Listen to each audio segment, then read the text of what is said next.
One second. All right, the recording has started. Thank you guys so much for joining us today. It's a rainy day, a little beautiful out. We got Toni here to talk to us about optimizing our Amazon pages and the simple steps to increase your engagement there. And this is going to be very helpful. There's a lot of new features available on Amazon. There's a lot of new talk about all the things you can do there. And so hopefully this will be helpful. Thank you so much. I'll ask you guys to mute if you're not talking. Put all your comments into the chat. And then we'll have a little discussion at the end. Toni is sharing her screen. Toni, are you ready to go? No. No. But I will. Okay. If you got to take a bathroom break at the beginning, you can do that. Oh, I've already had 3. Okay, perfect. Stop drinking the coffee. All right, I'll be on mute. If anybody has any questions, throw it in the chat. I'll come off mute and ask those. And Toni, take it away. It's all yours. Hello, everybody. I took a brief course, and then I've been working for days trying to catch up with what I made slides on. I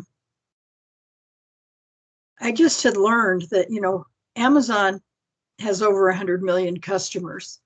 And we've been trying to get our author pages and our websites up, but, we're not going to get 100 million people joining us. So I've really been putting some attention to my Amazon author page. And they're showing that, over 89% access Amazon more than once a month. And I do it a couple times a day. But anyway, here's the breakdown. And as you had mentioned with romance and erotica, they're at 1.44 billion a month. And then crime and mystery, this is just kind of the level they are. Religious inspiration, science fiction and fantasy, children and young adults, and horror is still 79.6 million. So it's, it's something we really need to keep in line, is to remember our Amazon pages. So if you don't have an author page, do it. When this is over, go to your book page, go over to the left side, and under your cover picture, there's a place for Author Central. Just click on it and it will take you right through it. I have been learning about using bold and italics. Now it's just trying to rewrite my own bio before this, and I can't get bold or italics into the bio, but you can into some of the other things that you post. Be sure to claim all of your books and get them all to your page. And also claim any of the anthologies or any place you've got stories, claim them and load it up. And then be very, who's that? Okay, and then be very aware of your keywords, but be sure to have your, I joined this one group and I have already been fussed at about not having my website link at the beginning of my books are really visible. So that's something else I'm going to have to fix.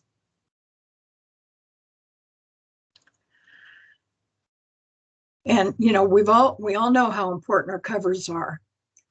But I've seen some books that are really good books with crappy covers. So you have to be really professional and check your own genre to make sure that they all will fit and draw the attention, because a lot of times that's what'll catch those writers through the storm, to stop and look at your books because it's unique, but still professional looking.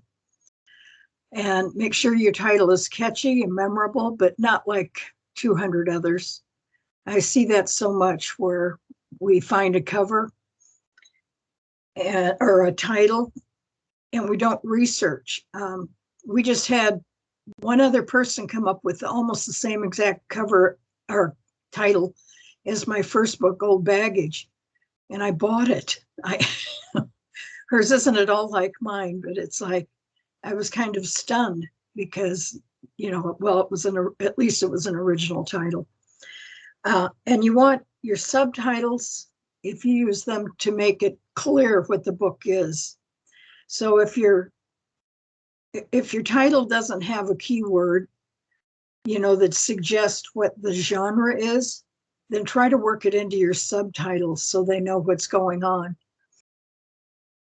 Although with my Mildred in Disguise with Diamonds, that was approved with the top of the line listing for a title, and it doesn't say mystery or murder or buffet at all in it.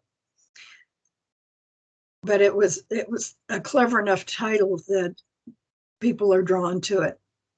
And then also get the link to your author page from there and use that also. Use the reference on your own website and your Facebook page or Twitter. Just keep getting the word out and sending them where they can see your work. And then what we're doing is trying to see what brings the readers to us, because most of these aren't going to be going on to Amazon and trying to search for Toni Kief. They're searching keywords or genres, and those keywords count double. We can also do sponsored ads. If you get suggested reads from other writers or from Amazon, that helps. But most of these people have no clue who we are, so we just need to get out in front of them. Also, try to get on bestseller lists. And I was thinking that maybe the Writers Cooperative should be thinking about starting off mentioning different bestsellers on our sites. I've also done a lot of book promotion sites, and that has done a lot on getting my name out. In fact, today in one of the groups on Facebook, they were asking about, I'd like to read a mystery that's, not exactly a cozy, but, a little more strong, and somebody from England referred to all of my books and just told them, look up Toni Kief. And that comes from, making into these lists, promo sites. And I've joined a lot of groups on reading and writing groups on Facebook. Also, if you can get some free promotions, get in there. I haven't done the Kindle countdown. I started to, but then I realized I've gone wide, so they're just not as helpful. So what we want to do is AIDA, which is number one, attention. And that's cover, title, subtitle. Then you make a promise in your promo, any reviews, and let's really focus on reading and reviewing cooperative books also, so we can help support each other. I've been reading nothing but indies for the past 4, might be 5 years now. And that has gone a very long way in getting reviews back, and also reading some really unique, I didn't say spooky, creepy, but you can get some really unique books, by going through with the indies, and they do so often come back and support you. Okay, the second letter is the I for interest. We need to get them hooked on the very first line, because they're not going to read the second line if in your blurb that first line doesn't hook them. And, you've got to pay attention to your genre and that audience.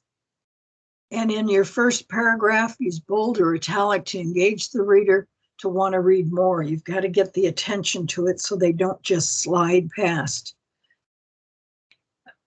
On Amazon, they have a look inside offering for a first chapter. Use it if that fits your book. Anything that keeps them on your page for a moment and keep them active.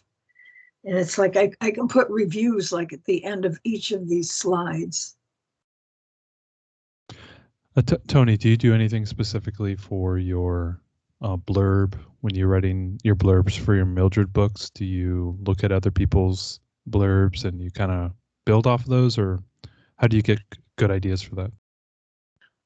Well, mostly I've been kind of aiming off of the age group, because that's who's going to read my books.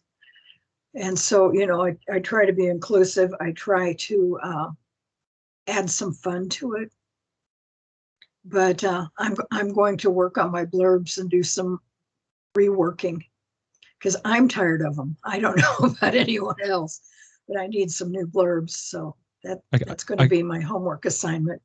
I kind of wonder if that's something that needs to be revamped, just like covers over, a few years. You got to kind of just redo everything.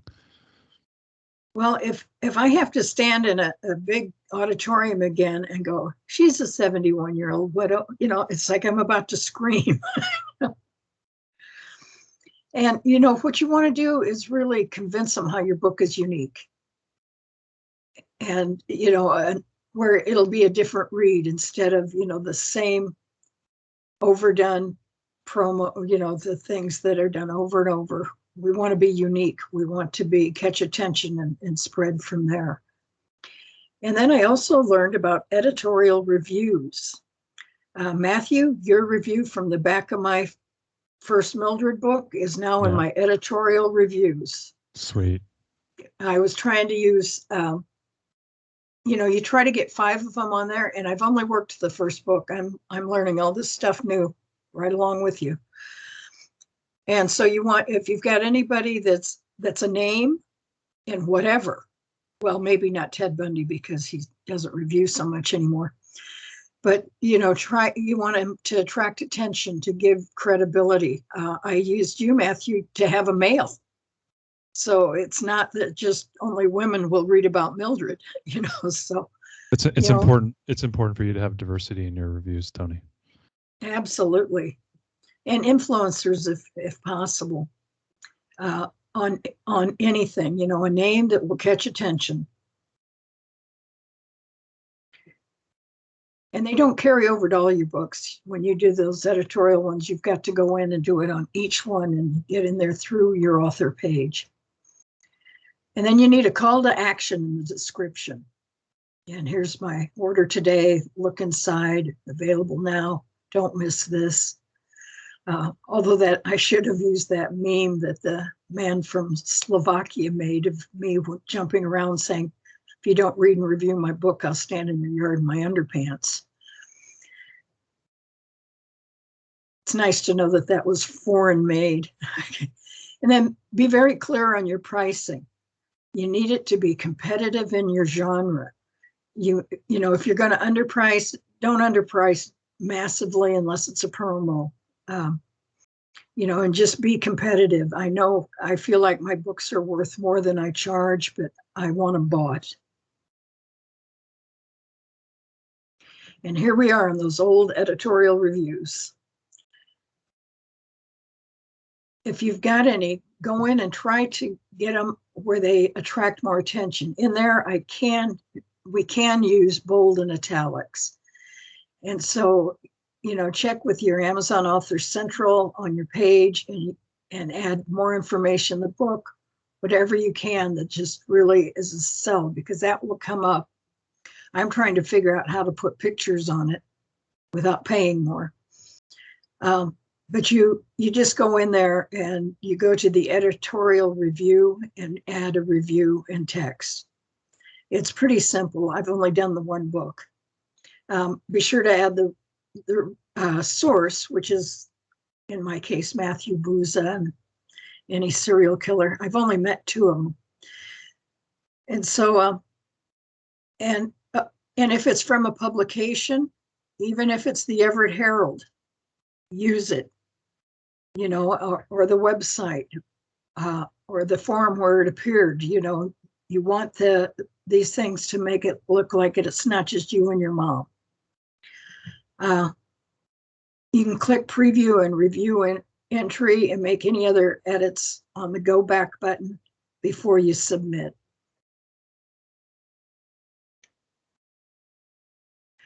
Now into keywords.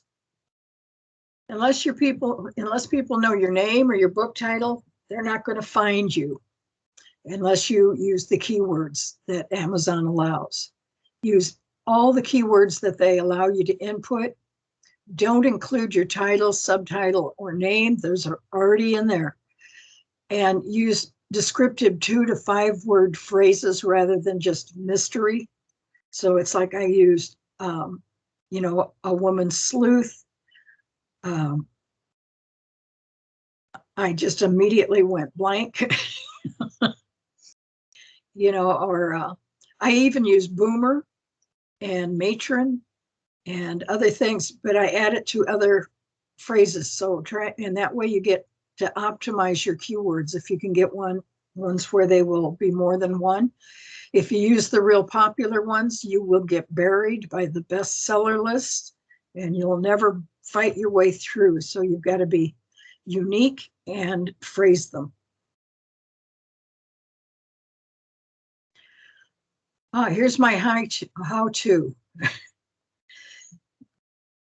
And this is just going into your KDP Amazon page, your bookshelf, and your ellipses next to the book, and choose the menu towards the one you want to edit for your keywords, and go to like I put it here for your ebook details, or whatever book you're working on, and it takes you to the next page. You agree with what you can or what fits. And when you get to keywords, start making the changes you want and expand the ones you have. Go to the bottom of the page, save, and continue. Once you reach the book pricing page and you confirm your prices are appropriate for what you're publishing, click the publish button at the bottom of the page. And they're actually coming back much faster the past few days than they were. You sometimes had to wait 24 to 72 hours to get them to approve, but they've been, as I've been making changes, they've been approving them pretty quickly. Now, also categories are in that section, and we get 10 of them. Use them, use every one of them. I stumbled into this Amazon video when I was in there trying to learn more about categories, and I posted the link to it for you. It was pretty helpful, but we need to fine tune, and they need to be popular, but still fine tuned where we're not buried by everybody just using, like fantasy. You might have to use fantasies, elves, and fairies. Whatever applies. And again, with categories as well as with keywords, use 2 to 5 word phrases. You never know which one is going to be the one that somebody, from Pittsburgh signed in and was looking for. Be accurate on your book central topic or storyline. Don't choose conflicting categories, and what I've got here is fiction and nonfiction or mixed categories that don't apply. You don't want to kind of phase yourself out. You want to get them accurately and get them to you, because you don't want to lose them forever because you did something that sounded like a good idea at the time. And be specific on your categories instead of the real general ones. The customers are looking for specific topics and will find your book more easily. And don't be redundant. A single word category will display our book in a variety of searches. So don't list your book in a category and its subcategories. Stay with the top, and then, when they give you the list, when you choose the categories and they give you a list, don't just click fiction. Go into the subs and pick one of those and not both.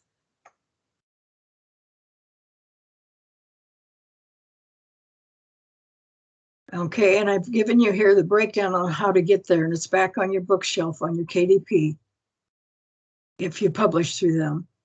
And you click on the ellipsis, you go to the books you want to work on, and you go. You might want, as we mentioned at the very beginning about, relooking your blurbs and trying to make sure it's got the information that'll not only put the hook in their mouth, but set it in their cheek and make them buy. Make your changes. Try to do it all at once. But if you have to go back after you do keywords, go back and do categories, just do it. Just try to make your product as visible and accessible as possible. And then after, it ends just the same as with the keywords, is that you go to the pricing. Once you get past the pricing tab, you save. Oh my God. I wanted to thank Jeff Affleck, and I put his boot camp link up here.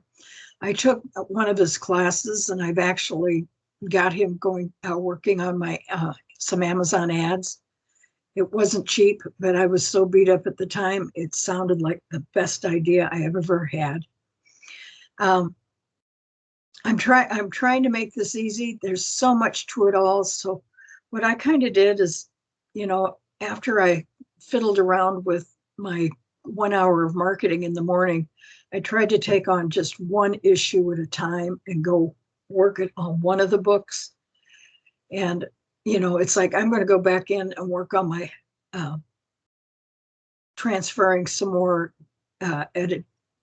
editorial reviews and things in there, because we have control over those. So they don't have to be submitted by anybody but us. And we can use each other as our experts and influencers. So any questions or additions? Can't believe I whipped through this in that length of time. No, you did great. Thank you. We had a couple questions. First one, do you find, you're doing your 1 hour of marketing in the morning, and then you just said you go and attack that one problem. Do you find doing that keeps you ahead of all the problems, or do you feel like you're just keeping your head above water? Well, it depends on the week. Okay. Usually it's great because I know I've got a list of, 2,000 things I want to do. And to be able to click one off helps my attitude that I'm a success today, that I got rid of one of these issues.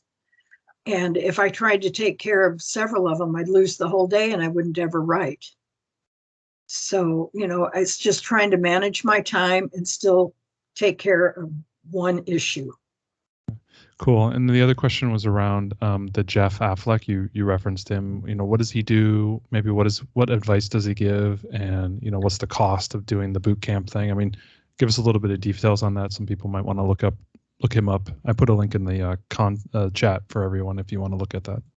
Good. Well, what I took was his boot camp, and it wasn't expensive at all. It's just, then I got back a hold of him for some questions and found out that he would do the Amazon ads for me, which means I could click about 3 things off my list. And because it's like I took the 1 or 2 classes on trying to do Amazon ads, and they just overwhelmed me that I came away with less information than I got. And he just, I assumed he was from England. And the first day when I was talking to him and he had me fixing some things on my page, I couldn't believe he's contacted me at 7 o'clock at night, and I thought he'd already slept. Ends up he's in Vancouver, BC. So I wasn't as alarmed, But he made things manageable so I could handle it. And so much of what I've given here is really a lot from the class I took and the notes I made. And it's like I got something out of it. I just wasn't overwhelmed, and he didn't go into a big push to hire him. He pretty well made that minimal towards the end, because otherwise so many of them, they go in so deep on what they're going to do for us that I bail out. But this one, I got some good information. Awesome. Thank you for the recommendation. Does anybody else have any comments or questions? You can come off mute or toss it into the chat. Looks like Linda is typing. Toni, do you? Yeah, well, go ahead. Whoever had the question. Yeah, hi, it's Diana Chloe, John. Has anybody seen, if they put in the type A content, has anybody seen whether that's made an appreciative difference in their sales yet? I've done it, but I'm not sure that I have. I got looking at it, and it's like I had too many other basic things to do first. I got into it, and it was like, no, and I backed out after I got looking at it. So it's like on my list for probably Wednesday. Well, Diana, I think you did a really good job at yours. If anybody wants to check it out, take a look at Diana's, because I think it's just very compelling the way how you did the tables of all your books and like what people might be interested in go to this book. I thought that was really creative. I appreciate that. My hope there, I'm learning as I go along that the number one thing to getting decent reviews is to make sure they get what they think they're getting and aren't surprised. And so that table was my attempt to let people know flat out the different tropes and stuff. So, but I think I'm going to do that going forward. It wasn't hard to do the table at all. All you kind of do is pick your columns and plug it in. All right, great. That's one of my next steps is to get into that. I was going through these things first. Perfect. Any other questions by people? Where's the table? I think Roland, maybe Diana will ask you that. You can look on one of her book pages. Maybe Diana, you can put in a link in there and Roland can find that. Toni, thank you so much for all the time that you did and put into this. This was really good. I think putting it together in a nice package like this will get people really thinking about, really improving their, what they're presenting to readers and how professional they want that to be. So I really appreciate it. I think the next talk, our next meeting will be on December 12th. I'm looking at it right now, and it's about free books, why and why not. Spoilers, it's going to be a lot of why and less why not. Hi, Suzanne, you want to turn off your webcam? We're all staring at your face right now. Thank you. So you can unshare your screen. Does anybody have any other questions or concerns? Awesome. We did really well with our promotion the last couple of weeks. I want to thank everybody who did promotions. Suzanne, you're back on the webcam there. Thank you everybody for helping support the co-op and you guys pushing it out on your newsletters and social media and sharing that information. We really appreciate that. I think we made 50, 60, 70 bucks so far. We made a bunch of purchases there were a bunch of purchases, both digital and we had a couple of physical copies, and then we're obviously selling our new book.